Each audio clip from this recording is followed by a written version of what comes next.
A question that comes along in the majority of fire service interviews will contain an element of this question. I'd like to prepare you for offering an answer that carries more substance than the usual 6-word answer that oral panels are accustomed to. The pat and standard 6-word answer to this type of question is, I have no problem with that. In a number of my videos, I train how to avoid the quick answer, and I train that because the quick answer is often an interview killer, and a quick answer is usually a dead answer.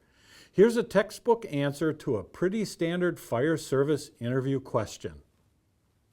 Mr. Rolfe, what are your thoughts on tight, restricted spaces and heights?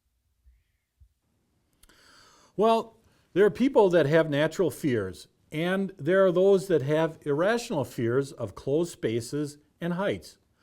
Now, I've never had a fear of either, but rather a respect for both. Let me qualify that statement. Now, I'm not a thrill seeker, not by a long shot. I'm not so fearless of heights that I'll be base jumping anytime soon, but I am capable of tolerating and functioning at heights that most people can't. I'm also capable of working and operating in tight, closed-in spaces. Finally, when I say I respect these two elements, I mean that I wouldn't take my safety or someone else's safety for granted in either situation and would act responsibly when I'm called upon to function in those two environments. Now, you don't want to simply answer that these don't bother you because every applicant is going to say that. They want substance to this answer. Like most other applicants, you're going to give them the ingredients that make a rock-solid answer. In all of your communications with the oral panel, you want to give them the answer to beat. And you will with this one. Why?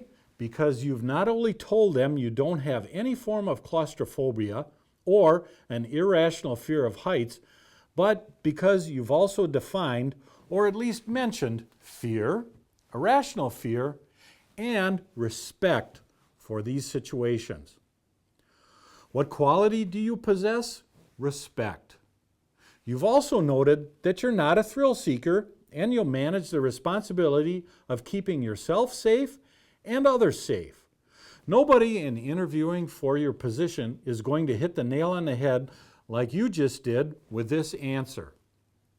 Now, if the remainder of your answers carry the quality that this one does, expect an offer for a job not long after your interview.